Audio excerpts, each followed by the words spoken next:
Hello friends, তোমাদের সকলকে আমার চ্যানেলে স্বাগত।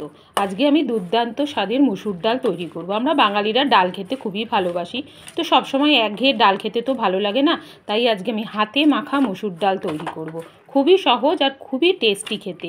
তো এখন দেখে নিই যে আমরা কিভাবে এই হাতে মাখা মুসুর ডালটা তৈরি করব আর কি কি জিনিস লাগে এই মুসুর ডালটা তৈরি করতে।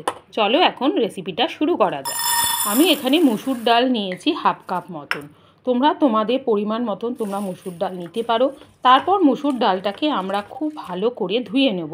3 থেকে 4 বার ভালো করে কিন্তু মুসুর ডালটা ধুয়ে নিতে হবে, কারণ ডালের মধ্যে অনেক নোংরা থাকে।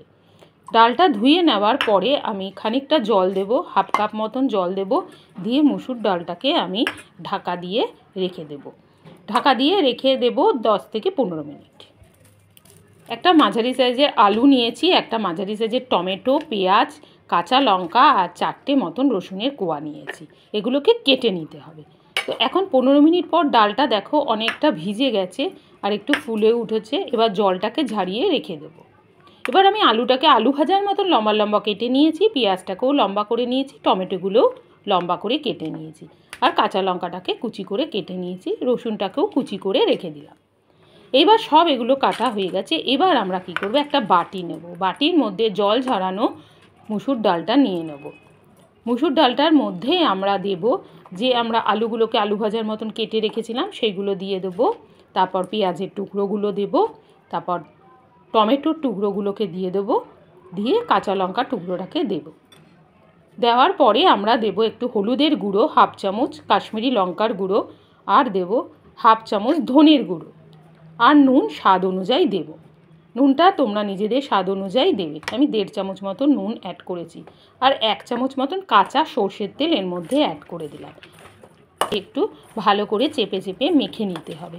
আলুর জল আর পেঁয়াজের জলে অনেকটা কিন্তু মজে যাবে ডালটা। এবার একটা কড়াইয়ের মধ্যে 2 চামচ সর্ষের তেল দেব, 2টো শুকনো লঙ্কা ফোড়ন আর হাফ চামচ কালো জিরা দেবো। ফোড়নের থেকে যখন সুন্দর গন্ধ বেরাবে তখন আমরা রসুন কুচিগুলো অ্যাড করে দেবো। রসুনগুলো যখন একটু ভাজা ভাজা হয়ে যাবে তখন আমরা এর মধ্যে হাতে যে মেখে রেখেছিলাম ডালটা, পেঁয়াজ আলু টমেটো দিয়ে, সেগুলো এখানে অ্যাড করে দেবো। দিয়ে একটু লো টু মিডিয়াম ফ্লেমে একটু ফ্রাই করে নিতে হবে, ভালো করে একটু মিশিয়ে নিতে হবে সব একসাথে, আর একটু ভালো করে ভেজে নিতে হবে। ঠিক আমি যেভাবে করছি সেভাবেই একটু ভেজে নিতে হবে। এই ডালটা কিন্তু হাতে মাখার ডালটা কিন্তু খুবই টেস্টি হয়, লুচি পরোটা ভাত সবের সাথেই ভালো লাগে। এবার 5 মিনিট ঢাকা দিয়ে লো ফ্লেমে রেখে দেবো। 5 মিনিট পর ফিরে আসলাম। 5 মিনিট পর দেখো একটু মজেও গেছে, আলুগুলোও একটু সেদ্ধ হয়েছে, ডালগুলোও কিন্তু অল্প অল্প সেদ্ধ হয়ে গেছে। এরপরে আমরা এর মধ্যে জল অ্যাড করব।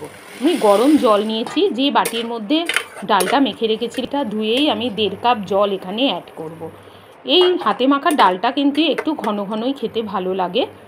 তারপরে আমরা 5 মিনিট এটাকে নাড়াচাড়া করে জল দিয়ে যখন একটু ফুটে উঠবে ঢাকনা দিয়ে রেখে দেবো লো টু মিডিয়াম ফ্লেমে 5 মিনিট। 5 মিনিট পর ফিরে আসলাম। ডাল আমাদের রেডি হয়ে গেছে, সব সেদ্ধও হয়ে গেছে, আলুগুলোও কিন্তু পুরো সেদ্ধ হয়ে গেছে, আর ডালটা কিন্তু অল্প অল্প একটু গোটা গোটা থাকবে। এই ডালটা কিন্তু এইরকমই খেতে ভালো লাগে। এরপরে আমি এখানে হাফ চামচ গরম মশলা দেবো, আর একটু কুচনো ধনেপাতা দিয়ে দেবো, আর অল্প একটু পাউডার গুড় দেবো।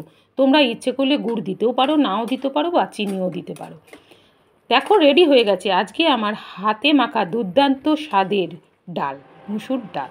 তো এই মুসুর ডালটা দেখতে পেয়েছি যে খুব সহজে হয়ে যায়, ভাতের সঙ্গে তো দারুণ লাগে। ভাতের সঙ্গে এই ডাল থাকলে আর কিছুই লাগবে না, শুধু ডাল দিয়েই ভাত খাওয়া হয়ে যায়। তোমরা দেখতে পেয়েছো যে কত সহজে হাতে মাখা মুসুর ডাল তৈরি হয়ে যায়, আর খেতে খুবই সুস্বাদু। তোমরা বাড়িতে একবার ট্রাই করে দেখতে পারো।